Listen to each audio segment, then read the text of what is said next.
राजेश चौधरी, एक मेरा इंप्रेशन ये बनता है कि ऐसा विपक्ष भाजपा अपने पराक्रम से जितना अर्जित नहीं कर पा रही, उससे कई गुना ज्यादा उसको गिफ्ट कर रहा है विपक्ष। देखिए, मैं आपकी बात को ही आगे बढ़ाते हुए अपनी बात कहूंगा जी। इनको लगता है कि शेर का खुला हुआ मुंह समस्या है। समस्या शेर नहीं है, समस्या वही है जो आप कह रहे थे, जो चिट्ठी जारी हुई। ये जब तक गुलामी की मानसिकता से बाहर नहीं आएंगे, जब तक नेहरू परिवार के चंगुल से कांग्रेस को निकाल करके किसी स्वाभाविक नेता को, किसी गरीब किसान के बेटे को, किसी मजदूर के बेटे को, किसी चाय वाले के बेटे को, किसी ऐसे व्यक्ति को गांव देहात से आता होगा, कांग्रेस की बागडोर नहीं देंगे, तब तक ये यही करते रहेंगे जो कर रहे हैं। मैं बता रहा हूं, मैं तो सत्ताधारी पार्टी का विधायक हूं, प्रवक्ता हूं, मुझे ये बात नहीं कहनी चाहिए क्योंकि हम तो चाहेंगे कि ये कमजोर रहें। अब इनकी मानसिकता गुलामी के राहुल गांधी से ऊपर आ नहीं सकते। और राहुल गांधी की क्या मानसिक स्थिति है पूरा देश जानता है। मैं यहाँ बैठ करके अपना समय जाया करूं, सब जानते हैं। इनके बस का कुछ है नहीं, संघर्ष करने की क्षमता नहीं है, दूर दूर तक कभी सड़क पे नजर नहीं आएंगे। सरकार में कोई कभी ढूंढ इसलिए नहीं सकते कि सरकार कुछ गलत कर नहीं रही। अरे मैं बड़े सम्मान और स्वाभिमान से कहता हूँ, शेर हमारा स्वाभिमान का प्रतीक है, हमारी ताकत का प्रतीक है। आज दुनिया के अंदर जब मेरे प्रधानमंत्री कहीं जाते हैं तो लाखों लोग कहते हैं कि भारत का प्रधानमंत्री जा रहा, देखो शेर की तरह से दहाड़ रहा है मेरा प्रधानमंत्री। ये लाखों लोग अपने विचार करते हैं, आपने सोशल मीडिया में भी देखा होगा, और बोलते हैं। तो शेर तो हमारी ताकत का प्रतीक है। अब आपको क्या प्रॉब्लम हो रही है जी? अरे आप अपने जो लोग हिंदू करते हैं, अजीत डोभाल जी का बेटा, अजीत डोभाल जी का बेटा, नहीं, शेर हिंदू है ना मुसलमान है? शेर हिंदू मुसलमान कहाँ है भाई? इनमें ये तो बहुत अच्छा बोल रही है, इतना अच्छा नहीं बोल सकते जितना सुधाकर मिश्रा जी बैठ करके कांग्रेस का पक्ष रख रहे हैं। राहुल गांधी के बस का नहीं है इतना पक्ष रखना। अरे इनको ही बना दो ना, देखो अच्छा होगा। आपने बताइए आपके प्रायोजित अंशों का मैं पार्ट नहीं हूँ कि जो आपने प्रायोजित किया मैं उसका अंश हूँ। आपके प्रायोजित अंशों का पार्ट मैं नहीं हूँ कि जो आपने कहा मैं वो करूंगी। जो आप कहते हैं वो सही। आप किसने कहा कि हम लोग महंगाई के विरोध में नहीं है? जाके हर जगह पोस्टर आप सब देखिए। आपके हिसाब से जो प्रायोगिक इन्फॉर्मेशन है वो आप फैलाते हैं। आप लोग ये करना छोड़िए। प्रायोजित कार्यक्रम बंद करिए, प्रायोजित कार्यक्रम बंद करिए। एक ही लाइन रटे आप लोगों के हर काउंटर होते हैं। आगे बढ़िए, कभी विवेक डोभाल का बात करिए, उससे आगे बढ़िए। आप शेर हमेशा रहा है, हमारा देश जहाँ पहुंचा है वो किसकी वजह से सब जानते हैं। एक से एक नेता जो देश को आगे बढ़ाया है। आप लोग कैसे, आप लोगों ने 8 साल में देश को कहां से कहां पहुंचा दिया, गरीबी में, रुपए में, निम्नतर तरक्की कर रहा है। बिल्कुल, आज दुनिया के अंदर भारत की धाक है। आज दुनिया के अंदर भारत को स्वाभिमान और सम्मान से देखा जाता है। आज दुनिया के अंदर कोई भी भारतीय अमेरिका में रहता होगा, लंदन में रहता होगा, कनाडा में रहता होगा, स्वाभिमान के साथ कहता है कि मैं भारतीय हूँ। इन्होंने तो बनाया था मनमोहन सिंह जी को प्रधानमंत्री। अब मनमोहन सिंह शेर थे या बकरी थे, आप खुद ही तय कर लीजिए क्या थे वो। मैं तो सम्मान करता हूँ उनका, मैं तो कुछ ज्यादा बोलूंगा नहीं। इनको मनमोहन सिंह जैसे प्रधानमंत्री चाहिए, इनको इटालियन सब संस्कृति चाहिए, सत्ता इनके हाथ में रहे तो जब तक तो ठीक चल रहा है देश। और जब सत्ता एक देशभक्त के हाथ में आ गई है, जब सत्ता एक चाय वाले के हाथ में आ गई है, सत्ता एक गरीब आदमी के हाथ में आ गई है, सत्ता एक त्यागी और तपस्वी व्यक्ति के हाथ में आ गई है, तो इनको ठीक है। एक मिनट रुकिए, एक मिनट दोनों मित्र रुकिए। एक बात कह दूं, उससे बहस और समृद्ध हो जाएगी मुझे लगता। इंदिरा जी चिकमंगलूर चुनाव लड़ने गई तो मालूम नारा क्या लगा? सुधा जी आपके भी आगे काम आएगा भविष्य के लिए। नारा लगा, इंदिरा जी की सामर्थ्य बतानी थी। मैं संदर्भ बता दूं, इसलिए कांग्रेस ने क्या नारा कॉइन किया? एक शेरनी 100 लंगूर चिकमंगलूर चिकमंगलूर।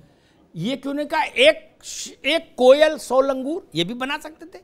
एक कबूतर 100 लंगूर नहीं, एक कबूतरी 100 लंगूर नहीं, एक शेरनी। यार सुन लो भाई, सुनिए सुनिए सुनिए, शक्ति और अरे रुको भाई, गजब है।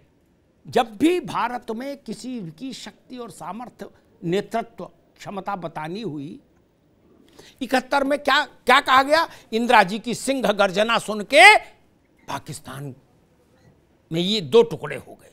सिंह गर्जना जी, इन्हें कहा इंदिरा जी की मीठी बातें आवाज सुन के, ऐसा भी कह सकती थी कांग्रेस? नहीं ना, शेर सामर्थ्य का प्रतीक है। किसने कहा शेर और कोयल एक सी हो जाएंगी? अजब बात है। यहाँ पे इसको मत जोड़िए, पद को जोड़िए। वो पद की बात थी, पद ने रिप्रेजेंट किया था शेर गर्जना को। अच्छा, मोदी जी नहीं है क्या? नहीं, मोदी जी प्रधानमंत्री नहीं है। किसने कहा? इंदिरा गांधी पद पर थी तो इंदिरा गांधी तो ठीक है, यही मुश्किल और मोदी किसी भी हाल में गरीब के बेटे को देश के सबसे बड़े सबसे ताकतवर पद पर नहीं देख सकते। इनको इनकी प्रॉब्लम ही मोदी है। प्रॉब्लम नहीं है। अच्छा, मोदी जी गलती करते नहीं है। मोदी जी अच्छा काम कर रहे हैं, मोदी जी गरीब का काम कर रहे हैं, मोदी जी देश में रोड बना रहे हैं, बिजली पहुंचा रहे हैं, सिलेंडर दे रहे हैं, फ्री में राशन दे रहे हैं। अब इनको कोई मुद्दा मिलता नहीं, कोई दो राय नहीं है। केवल मोदी जी के दूसरा उच्च कोई स्तर पे समस्या खाने को नहीं है तरस इनकी। रही है, रुपया अब गिर ये रहा मोदी है, को स्वीकार बेरोजगारी है। नहीं कर सकते। इनकी सोनिया जी ने कहा कि मोदी तो मौत के सौदागर है। मोदी जी आपकी कभी उसको भाजपा नीच की बताते हैं, हमारे देश के कभी कुछ प्रधानमंत्री बताएंगे। हैं। इनकी कैसी बात समस्या, करते हैं आप? और मुझे इनकी गर्व है समस्या कि हमारे केवल मोदी जी देश के कैसी बात कर रहे प्रधानमंत्री हैं नहीं हो, आप? वो राजेश है। जी, आप तो जुमलेबाजियों से अलग नहीं कर सकते। भाई दोनों लोग रुकिए, दोनों लोग आगे, दोनों की बात आगे। कांग्रेस बीजेपी अच्छे से अपनी बात रख ली। रुक जाइए देवनाथ जी, ये बुनियादी सवाल, ये बुनियादी विषय है। कंठ की मधुरता बतानी है तो हमने कोयल को प्रतिमान माना, ठीक। शांति का चरम बताना है उदाहरण, तो हमने सफेद कपोत को उसका दूत कहा, एम्बेसडर ऑफ पीस, ठीक। आंखों की सुंदरता बतानी है तो हमने हिरन कहा, मृगनयनी, हिरन को प्रतीक माना। संत चरित्र बताना है व्यक्ति का तो हमने कहा गऊ है महाराज। लेकिन जब शक्ति, सामर्थ्य, अधिकार, वर्चस्व और नेतृत्व और राजत्व बताना हुआ तो शेर के अलावा क्या गीदड़ का उदाहरण देंगे? या शेर को अनुलोम विलोम करते हुए दिखाएंगे? बिल्कुल बिल्कुल, हमें तो कोई भी शूरवीरता का एक कोई उदाहरण देना होगा तो वो शेर का ही दे पाएंगे। शेर के सिवाय कोई नहीं देगा।